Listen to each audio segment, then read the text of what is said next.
Hello dear students, how are you all? I hope you all are fine and your study is going on very well. Dear students, last time we discussed about reactivity series and activity series, how elements are arranged according to decreasing order of their reactivity. And we also discussed examples of displacement reaction from the reactivity series, how displacement reaction takes place and how we will be able to know that this displacement reaction will takes place or not.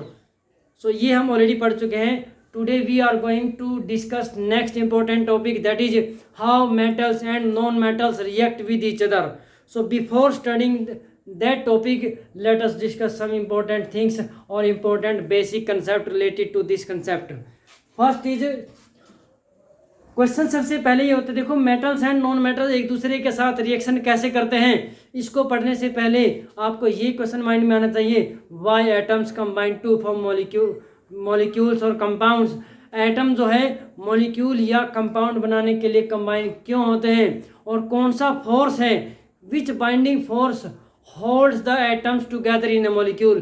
कौन सा force ऐसा है जो atoms को एक molecule में एक compound के अंदर बाइंड करके रखता है. So let us start. सबसे पहले हम बात करते हैं केमिकल बॉन्ड के बारे में. केमिकल बॉन्ड क्या होता है? This is the binding force, the force which holds the atoms together in a molecule or compound is called chemical bond.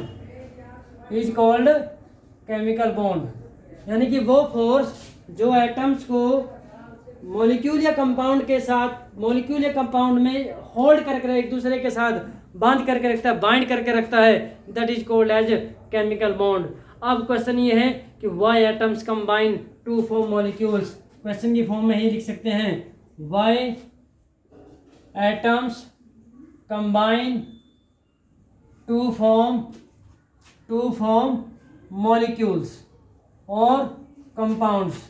Molecules या कंपाउंड्स बनाने के लिए एटम्स कंबाइन क्यों होते हैं. सो डियर स्टूडेंट्स, इस क्वेश्चन का आंसर देने से पहले हम जो है थोड़ा सा नोबल गैसेज के बारे में डिस्कस करते हैं. You have studied about noble gases, helium, neon, argon, krypton, xenon, radon. So dear students, noble gases की कॉन्फ़िगरेशन को देखते हैं. हीलियम एटॉमिक नंबर 2, उसके बाद helium, neon atomic number 10, argon atomic number 18, argon के बाद क्रिप्टॉन 36. सो डियर स्टूडेंट्स, इनकी configuration देखें. हीलियम में 2 है, या फर्स्ट सेल KLMN, इस तरीके से कॉन्फ़िगरेशन लिखते हैं. हीलियम एटॉमिक नंबर 2 है, फर्स्ट सेल में मैक्सिमम 2 इलेक्ट्रॉन आते हैं, तो कॉन्फ़िगरेशन 2 हो जाती है. नियॉन 10, यहाँ पे क्या है 2 और इसमें बचाएगा 8. आर्गन में क्या होगा 2 8 8. उसके बाद क्रिप्टॉन 36 है.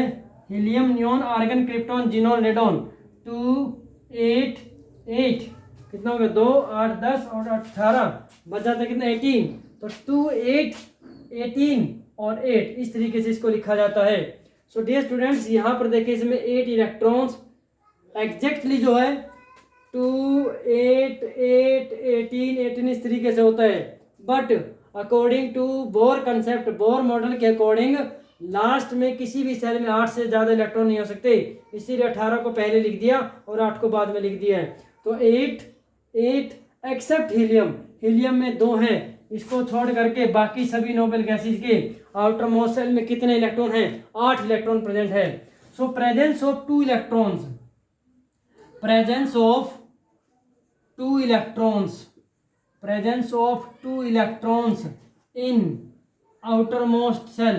in outermost cell is called duplet. इसको क्या बोलते हैं? कुछ स्टूडेंट ड्यूप्लेट बोलते हैं, कुछ इसको डपलेट बोल सकते हैं. तो इसको डपलेट बोलते हैं, 2 इलेक्ट्रॉन का होना.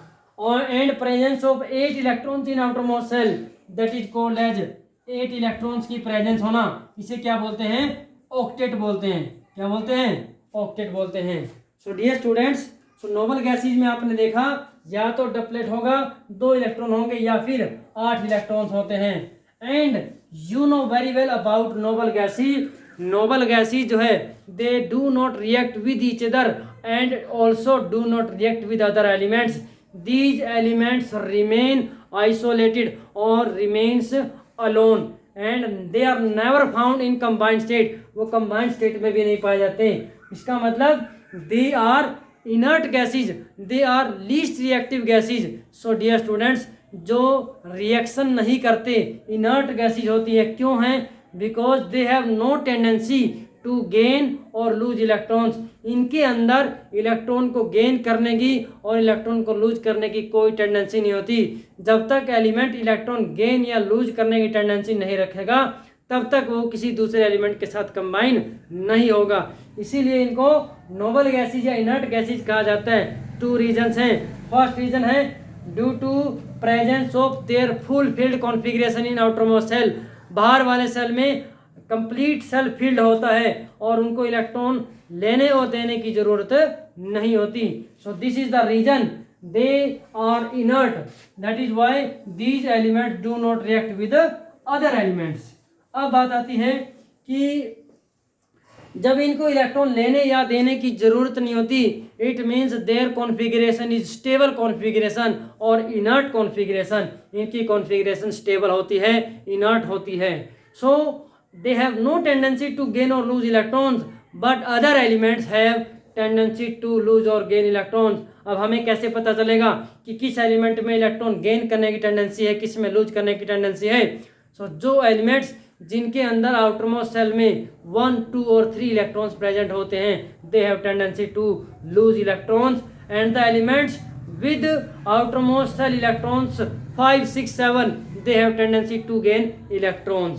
So now question is why atoms combine to form molecules or compounds? Atoms combines, answer, atoms combine to form molecules। molecules किसके लिए? just to complete their octet or duplet and to acquire stable noble gas configuration। stable noble gas configuration।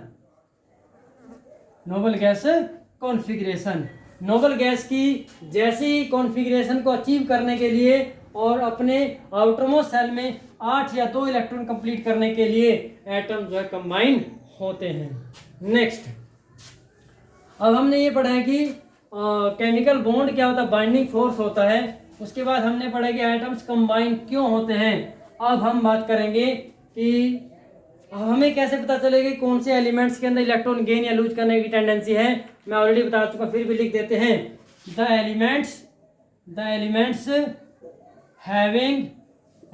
Having 1, 2 and 3 electrons in their outermost cell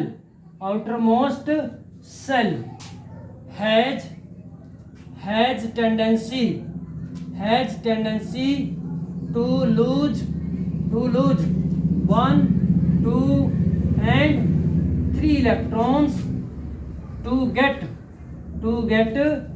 stable noble gas configuration।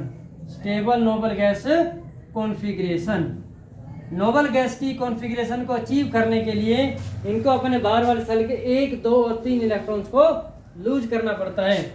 And the elements having 5, 6 and 7 electrons in their outermost cell has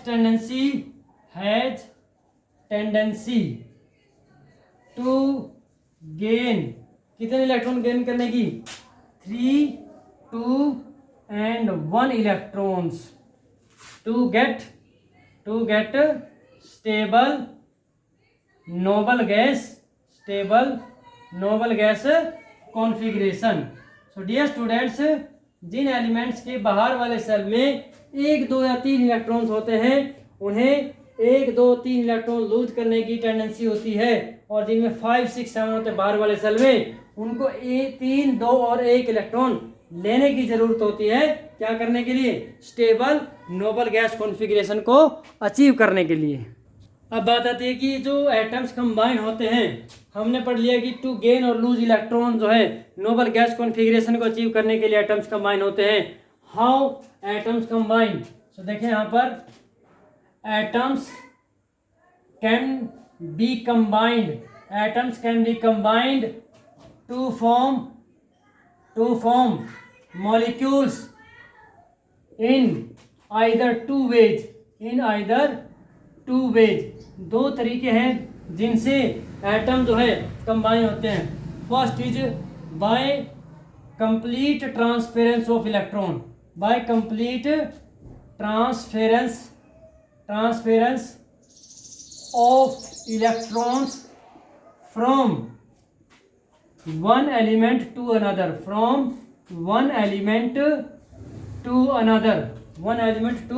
another,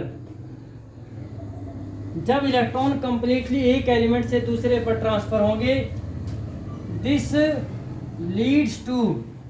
Leeds to formation of ionic bond, hence ionic compounds are formed, ionic compound बनते हैं। Second is by sharing of electrons, कौन से electrons? आउटर most shell के electrons. So dear students, sharing of electrons actually further दो type का होता है। एक तो वो होता है जिसमें इक्वल शेयरिंग ऑफ इलेक्ट्रॉन्स होता है, और दूसरा होता है अनइक्वल शेयरिंग ऑफ इलेक्ट्रॉन्स होता है। तो बाय शेयरिंग ऑफ इलेक्ट्रॉन्स इसमें भी दो टाइप है।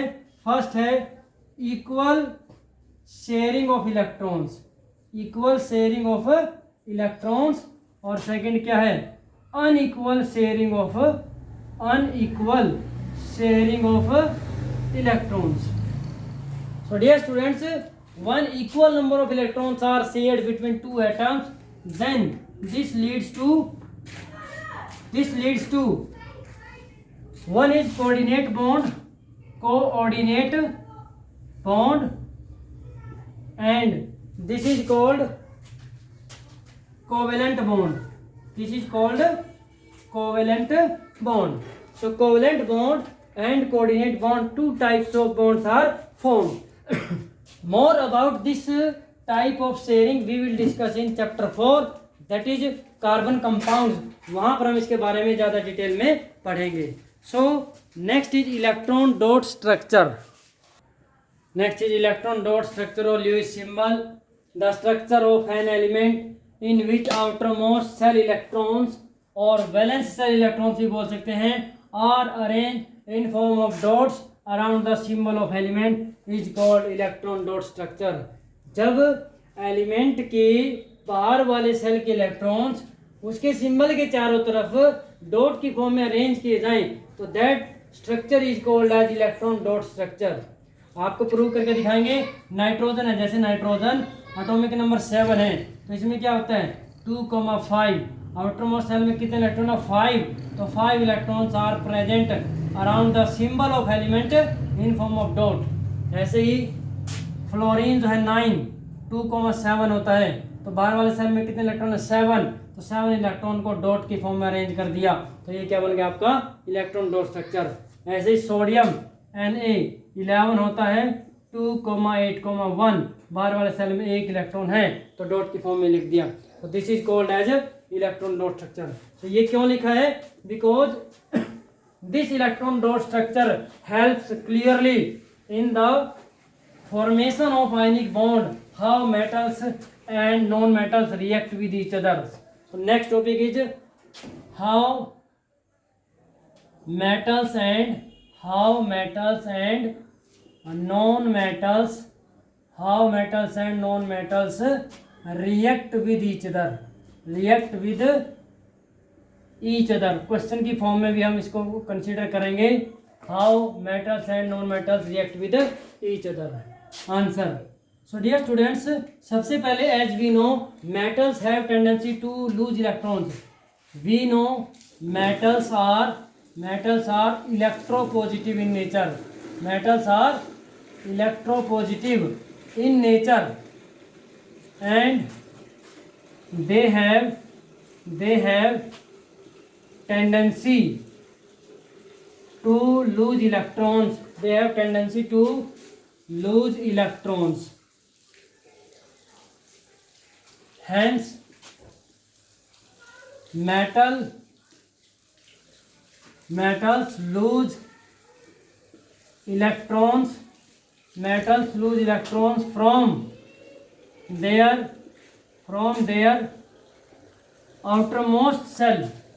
their outermost cell. क्या करने के लिए? To gain stable noble gas configuration.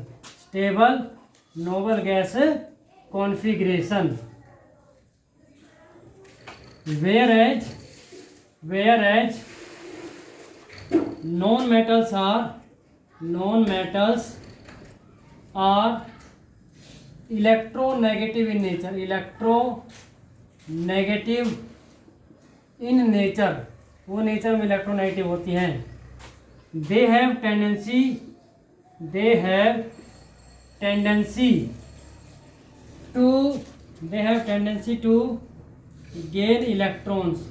they have tendency to gain electrons. And they gain electrons in their outermost cell. क्या करने के लिए? to get stable noble gas configuration.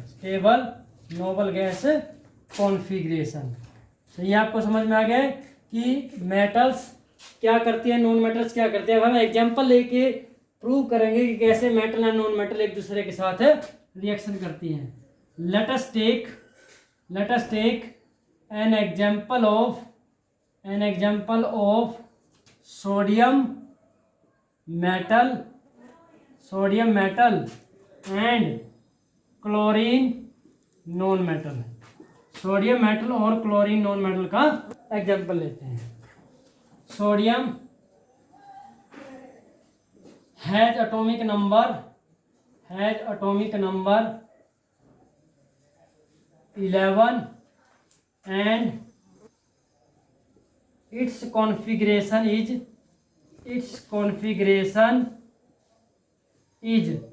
2,8,1. but chlorine जो है it has atomic number 17. Chlorine has atomic number 17 and configuration is कितनी है? 2,8,7. so in case of sodium one electron is present in outermost cell. कौन सा cell है वो?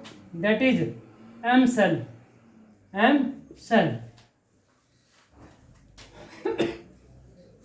when it loses one electron,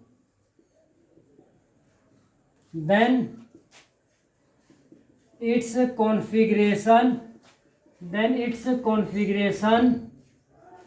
becomes 2,8.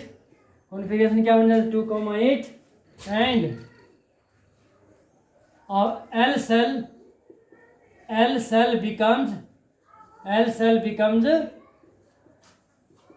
outermost cell.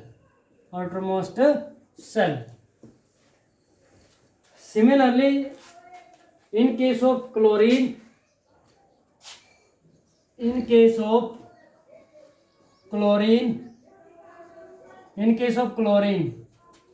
7 electrons are present in outermost cell, that is M cell.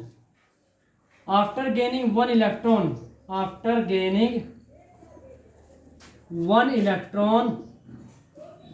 its configuration becomes क्या बन जाती है? 2,8,8. So dear students, formation of NaCl can be shown as formation of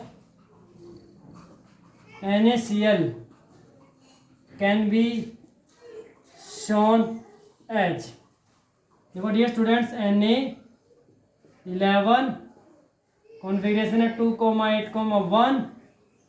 Lewis symbol क्या लिखेंगे इसका? Na 1 electron. Chlorine है 17 2,8,7. इसका Lewis symbol क्या होगा?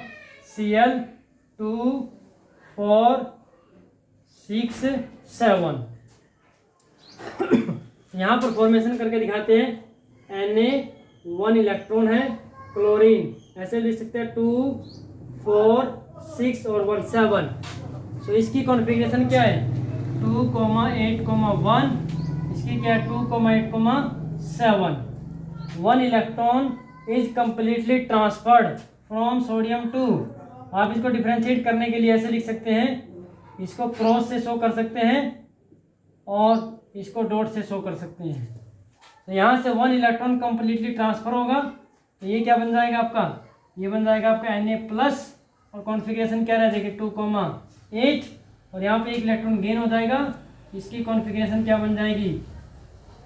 2 4 6. और 1 इलेक्ट्रॉन गेन होने से क्या है इसके ऊपर? Negative charge. दोनों कंबाइंड होकर क्या बन गया? NaCl.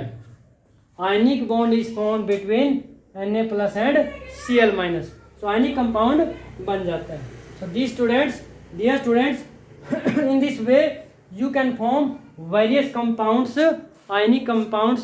एग्जाम में क्वेश्चन आता है यहाँ से, formation of NaCl, Na2O, MgCl2, AlCl3, MgO, etc. You have to practice all these and you have to read very well and very carefully all the topics that we have studied today. So dear students, that is enough for today. Homework में क्या रहेगा? You have to practice formation of Na2O. मैं यहाँ पर लिख देता हूँ, formation of Na2O, MgO, MgCl2, etc. 1 I have done, 3 आपको करने हैं. This is homework for today. Thank you and have a nice day.